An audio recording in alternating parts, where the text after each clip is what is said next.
Picture yourself stepping into an Australian home from 1955. The weatherboards are clean, the veranda is tidy, and somehow the whole house just feels ready.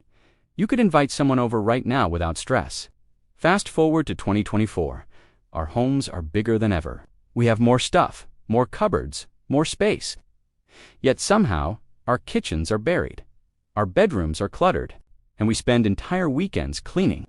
Something changed between then and now. It wasn't our houses that got worse. It was the daily habits we forgot to pass down. Let's look at what made Australian homes from the 1950s actually work. Looking back at these habits from 1950s Australian homes, one pattern becomes clear. None of them were complicated. None required expensive organizers or renovations. They were just small, daily disciplines, repeated so consistently that they became invisible. These weren't special habits. They were normal life. Grandmothers didn't think they were doing anything special. They were just living the way everyone lived. The good news, we can rebuild these rhythms. Not all at once, not by buying new storage systems, just one small habit at a time. Pick one habit this week, try it for 7 days, then add another. Your Australian home can feel calm and organized again, just like 1955. Section 1. The Australian 1950s Home Difference. When you walked into an Australian home in 1955, the first thing you noticed was the space. Most Australian homes back then were smaller than what we build today. The kitchen was maybe half the size of a modern kitchen. The bedrooms were simple. The lounge was practical, not fancy. But here's the interesting part. Those homes always looked neat and organized. Back then, Australian families didn't have dishwashers. They didn't have microwaves. They didn't have walk-in pantries or double fridges. What they had was discipline. They had systems. They had daily habits that kept everything in check. Australian homes in the 1950s were built for living, not for showing off. Mums and grandmothers understood something we've forgotten. A home with fewer things is easier to maintain. An empty counter is more valuable than a fancy kitchen full of gadgets. A simple system beats a complicated one every single time. The houses weren't fancy, but they were functional. They were calm. They were organized. And the most interesting part, nobody thought it was difficult. These habits were just normal life. Section 2. The power of the morning routine in Australian homes during the 1950s. The day started with one simple action. Before anyone left their bedroom, the bed was made. It took 60 seconds. Not 10 minutes. 60 seconds. This wasn't about being perfect. It was about setting a standard. When your bed is made, your room looks half tidy already. When your room looks tidy, you feel ready for the day. When you feel ready, everything else becomes easier. Scientists now study this. They found that making your bed in the morning actually lowers stress levels. It's not magic. It's just the way your brain works. One small win in the morning makes you feel like you can handle bigger challenges. Australian families in the 1950s didn't know the science. They just knew it worked. Mums would say, "Make your bed before breakfast." It was as normal as brushing your teeth. No questions asked. The interesting part is this. If the bed is made, you're less likely to throw clothes on it. If your room is tidy, you're less likely to leave mess on the floor. One habit creates another habit. Section 3. The kitchen reset system. The Australian kitchen in the 1950s had a completely different rhythm than today. After dinner, something happened that made the whole house feel settled. The kitchen wasn't left as a disaster zone. It was cleaned, organized, and reset before anyone did anything else. Here's how it worked. Everyone helped. One person cleared the table. One person washed the dishes. Someone dried them. Someone swept the floor. The whole family participated. Not because they wanted to, because it was expected. The entire process took about 20 minutes. By 7 o'clock, the kitchen looked exactly the way it did at 5 o'clock before dinner cooking started. Leftovers were packed away. Counters were wiped clean. The dish towel was hung to dry. Done, complete, finished. This system did two important things at the same time. First, it kept the kitchen permanently clean.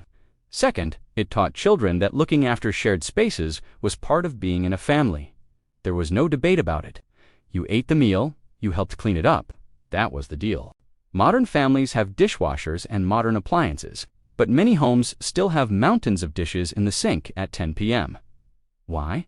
Because we lost the habit. We stopped doing the 20-minute reset. We started thinking, I'll do it later, and later never came. Australian families knew that clean as you go works better than ignoring it all day. Section 4. The weekly menu system in Australian homes during the 1950s. Something magical happened on Saturday morning. Mom would sit at the kitchen table with a pen and paper. She wrote down the week's menu.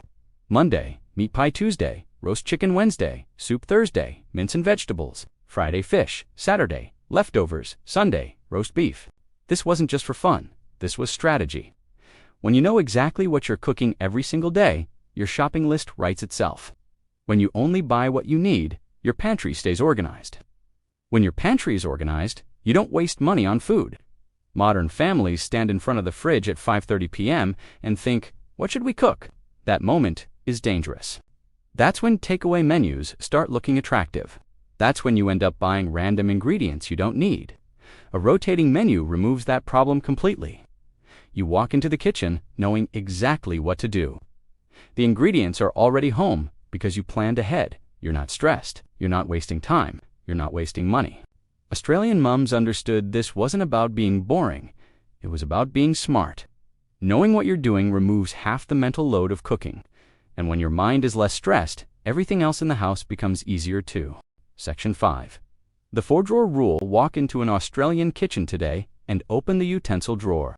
You'll probably find 30 different things. Spatulas in 3 sizes. Whisks in different shapes. Peelers, tongs, special tools you used once in 2019. Everything is tangled. Everything is messy. In 1950s Australian homes, the kitchen had maybe 4 drawers total. Seriously, 4. That was it. And somehow, grandmothers cooked complete meals every single day with the contents of those 4 drawers. Because they had the right tools, not the most tools. One good chef's knife does the job of 5 specialist tools. One cast iron pan can fry, bake, simmer, and braise. When each tool does multiple jobs, you need fewer tools. This wasn't about being poor, it was about being smart. Fewer tools meant less to wash, less to store, less to search through when you needed something quickly. The kitchen stayed lean because the equipment stayed lean. Here's something else that happened. When you only have 4 tools, you take care of them properly. You sharpen the knives. You clean the pans carefully. You respect what you own because you know you can't just replace it. Modern kitchens have drawer organizers for utensils we barely use. 1950s kitchens had a few good tools that lasted 30 years. Section 6. The one-in, one-out system. Australian homes in the 1950s had a secret rule that nobody really talked about. It was just understood. When something new came into the house, something old had to leave. A new pot meant the old pot was donated. New dish towels meant the worn ones became cleaning rags. New clothes meant old ones were given away. There was no accumulation because there wasn't room for it. Modern Australia is completely different. Storage companies are now worth billions of dollars. People are renting storage units for things they don't use. We're buying bigger houses just to store more stuff. In the 1950s, space was valuable. Families understood this instinctively. You couldn't keep everything, so you made smart choices about what deserved space in your home. This habit did something really important.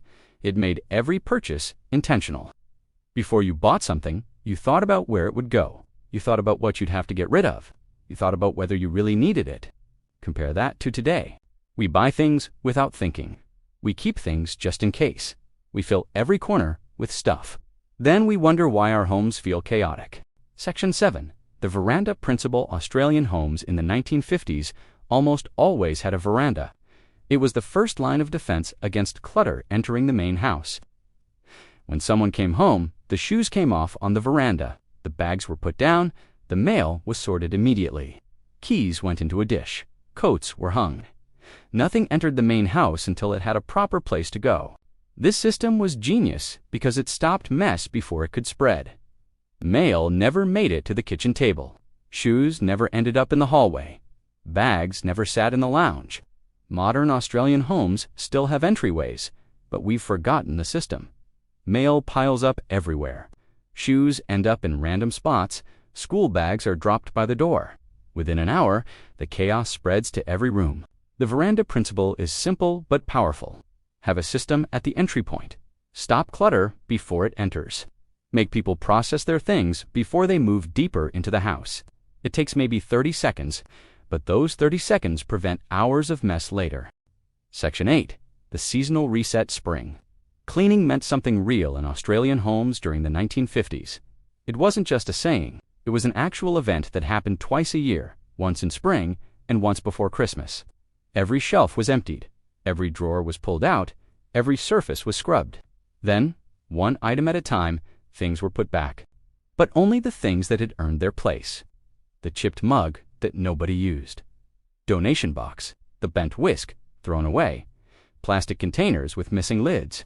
Sorted and orphaned ones discarded. Old magazines, gone. This wasn't quick. This was a full reset. And it happened because Australian families understood something important. Without this reset, clutter slowly creeps in. A little bit here, a little bit there. Before you know it, your home is full. The seasonal purge was a fail-safe system. Even if small messes had piled up over 6 months, the spring clean caught them. The house went back to baseline, lean and functional. Modern Australians often skip spring cleaning. We think we're too busy. We think we don't have time. But we're spending our weekends stressed about mess because we never do the big reset. The 1950s system worked because it addressed the problem twice a year. It kept everything from getting out of control.